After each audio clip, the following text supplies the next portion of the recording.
Ẹ kú dédé àsìkò gbogbo ibi tí ẹ ti ń gbọ́ mi lé lóko tàbí lẹ́yìn odi, ẹ jẹ́ kí a gbàdúrà.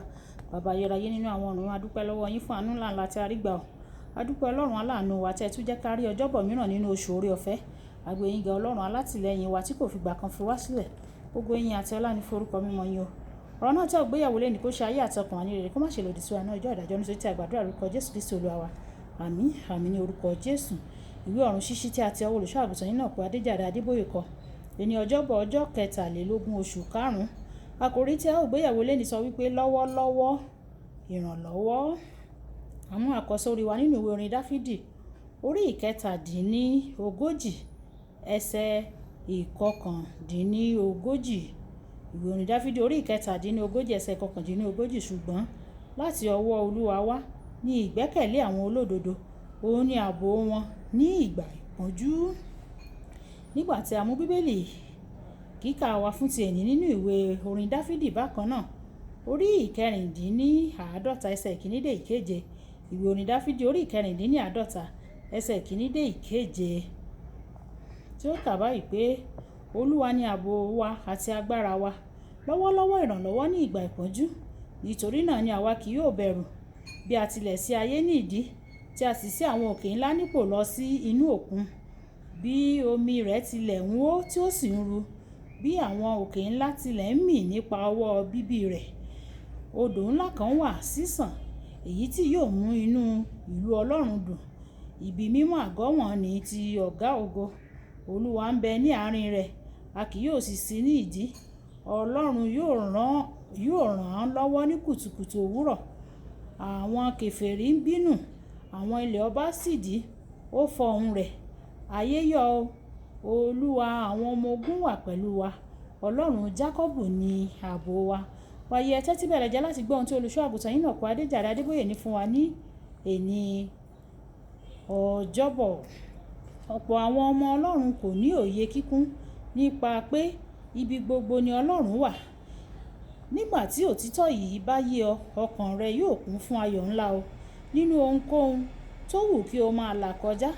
Nínú ìwé orin Dáfídì orí 50 ẹsẹ̀ 1, Ọlọ́run náà fi hàn fún wa gẹ́gẹ́ bí lọ́wọ́lọ́wọ́ ìrànlọ́wọ́ ní ìgbà ìpọ́njú. Láti fi ìdí èyí dá wa lójú, Ọlọ́run ń bá wa sọ̀rọ̀ nípasẹ̀ wòlíì rẹ̀ nínú ìwé Àìsáyà orí 43 ẹsẹ̀ 2. Orí 43 ẹsẹ̀ 2 wípé, nígbà tí ìwọ bá ń la omi kọjá, èmi yóò pẹ̀lú rẹ, àti láàrin odò, wọn kì yóò bò ọ́ mọ́lẹ̀. Nígbà tí ìwọ bá ń rìn nínú iná, kì yóò jó ọ, bẹ́ẹ̀ ni ọwọ́ iná kì yóò ràn ọ́. Láti tún fi yé wa yékéyéké kọjá iyèméjì, Ọlọ́run fi ara rẹ̀ hàn sí ènìyàn nígbà tí ó sọ nínú ìwé Mátíù orí 28 ẹsẹ̀ 20.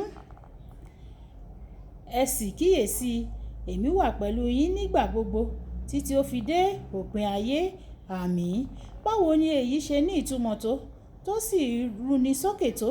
Àbájọ tí Paul Àpọ́sítélì fi sọ nínú ìwé Róòmù orí 9 ẹsẹ̀ 21 wípé, ǹjẹ́ kí ni àwa yóò wá wí sí nǹkan wọ̀nyí?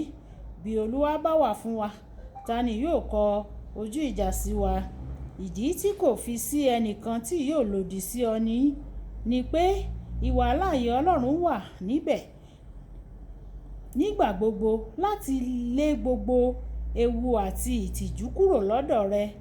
Lọ́wọ́lọ́wọ́ ìrànlọ́wọ́ ní ìgbà ìpọ́njú ni ó gbà mí lọ́wọ́ ìtìjú àìní owó tó láti fi bọ́ àwọn èrò tó wá sí ọ̀kan nínú àwọn ìgbà ìpàgọ́ wa.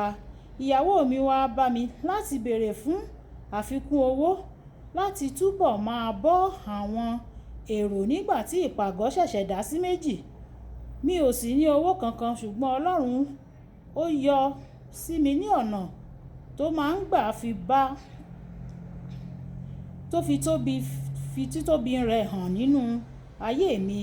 Ó rán àwọn ènìyàn tí wọ́n bá àìní mi yìí pàdé ní ìkẹyìn.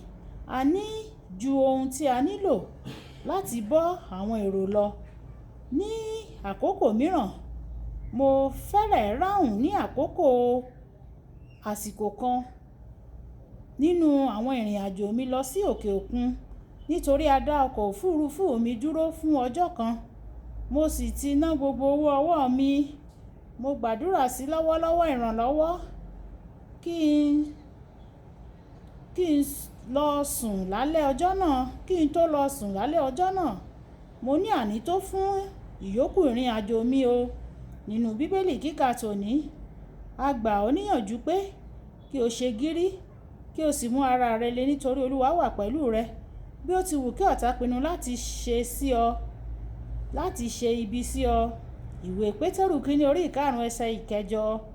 Olùfẹ́, láti jẹ̀gbádùn ìfinilọ́kànbalẹ̀ yìí, o ní láti darapọ̀ mọ́ ìdílé lọ́wọ́lọ́wọ́ ìrànlọ́wọ́. Fi ayé rẹ fún un kí o sì farajì láti fẹ́ àwọn ohun tí ó fẹ́ àti láti kórìíra àwọn tí ó kórìíra. Ìwọ yóò sì bẹ̀rẹ̀ sí ní rí ìrírí ìwàláàyè rẹ̀ níbikíbi tí o bá lọ. Kókó àdúrà. Baba, mo dúpẹ́ pé o wà pẹ̀lú mi nígbà gbogbo. Mo ní ìgboyà torí o wà pẹ̀lú mi nígbà gbogbo. Ẹ jẹ́ á sọ pé fún Ọlọ́run pé bàbá mi, Ọlọ́run mo dúpẹ́. Ìwọ lọ́wọ́lọ́wọ́ ìrànlọ́wọ́ ní ìgbà ìpọ́njú. Mo dúpẹ́ pé o wà pẹ̀lú mi. Kódà nínú ohun tí mo lè máa là kọjá, mo dúpẹ́ pé ìwọ wà níbẹ̀ fún mi. Kódà nígbà tí ọ̀tá mi bá dìde bí ìṣàn omi, mo dúpẹ́ pé o wà níbẹ̀ láti gbé ọ̀págun sókè. Kódà nígbà tí àwọn ọ̀rẹ́ bá dìde bí ọ̀tá, mo dúpẹ́ pé o wà fún mi bí akọni ẹlẹ́rù.